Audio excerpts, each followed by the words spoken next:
On the western side of the gopuram is another pediment. Varun, the lord of waters in charge of west, is depicted.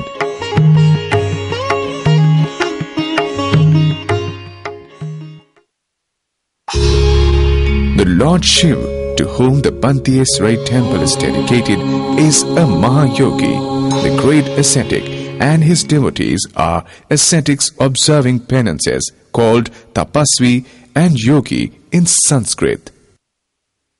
The area of the temple between the easternmost entry tower and the third entry tower was used as a hermitage by such devotees of Lord Shiva.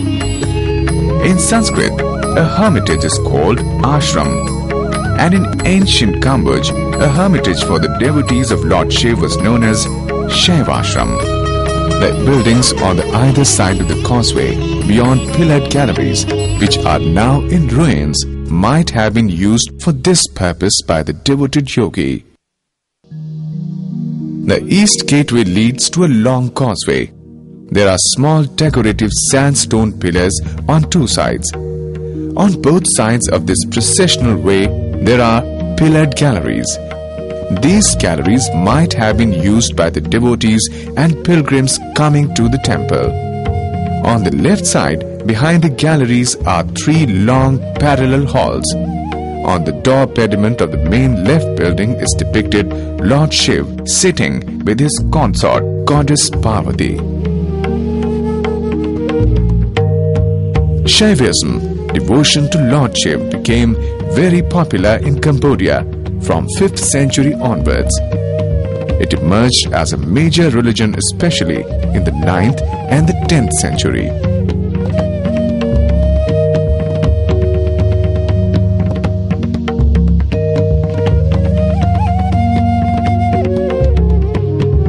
The Khmers regarded Lord Shiva as a benevolent deity, another creator.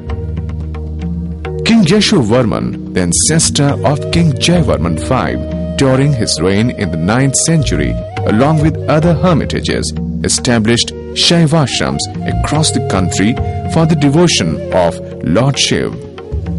He made elaborate rules and regulations for the management of these hermitages. The people engaged in the management of the temple, the guests, pilgrims, teachers, all were supposed to observe discipline of a high order. The intention was to achieve the ultimate purpose of human life, the attainment of liberation, merging back in the universal consciousness. And the liberation being the most difficult of all human enterprises to achieve, its path was equally difficult, to be realized only by pure will and penance, which these hermitages promoted and nurtured. Besides its founder, the first inscription of the temple gives us ample information about the contemporary kings, the rules and regulations guiding management of the temple and life within it, and above all, about the sacred and pious environment full of devotion that prevailed in the temple. It says that Yagyavara, the spiritual teacher of that Jayavarman V, the king of Cambodia, who had won over the king of Champa, who was brave like Devraj Indra, was disciplined and benevolent. He was also the initiator of Shaivism, the devotion to Lord Shiva. Yagyavara was a son of a Brahmin Damodar, who was a reciter of Ved, the sacred Hindu scriptures. The management of the temple was put under his supervision. There were many people, males and females, engaged in the caretaking of the temple all around it, inside and outside. There were villages around the temple. There were gardens, flowers, birds and animals in the temple. Every month on the occasion of festivals, he used to donate gold, cloth and cows to the Brahmins. He was given a golden palanquin and a fly whisk by the king in his honor. The inscription further describes that the guests and pilgrims were honored in the temple. The head of the temple was supposed to honor all the guests and offer them food. Yajivra used to provide medicines to the sick and knowledge to the disillusioned. His house always used to be full of orphans, blinds, old and needy people seeking help from him. Yajivra established many hermitages and excavated water tanks in the temples and consecrated many sacred shivling in them, including one in a shrine at a place known as Lingapur. On the right side of the causeway, beyond pillared galleries, there is only one building.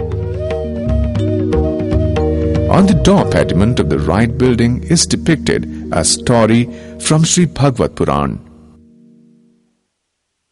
When the king Hiranyakashipu, who after a boon from Lord Brahma became a tyrant and started doing injustice, the Lord Vishnu incarnated himself as a half lion and half man called Narsim and killed him to restore the order.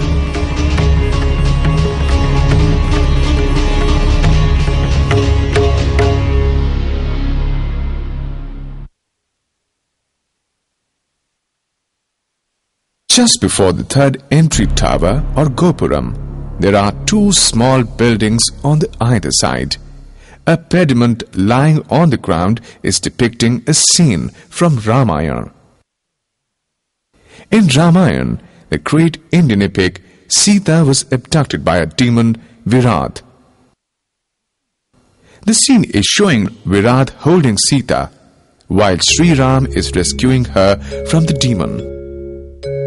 The story appears in the Aranyakand of the sacred Ramayana. While wandering in Dandak forest, a large monster Virat, son of Jav and Shatrad, caught Sita to devour her. In a fierce fight, Sri Ram with his brother Lakshman won over him. When he was being buried by the two heroes, Virat revealed that he was in fact Gandharv Tumburu, who was under the curse of Kuber for having loved the Apsara Rambha. Originally, this pediment was placed on the eastern door of the third entry tower.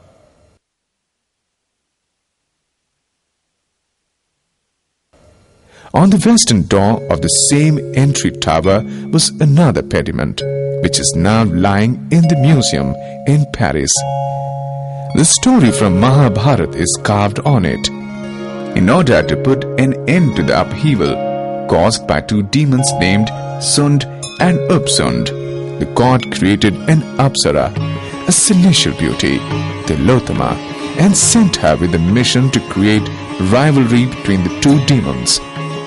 In the scene, two demons are trying to take away Tilottama.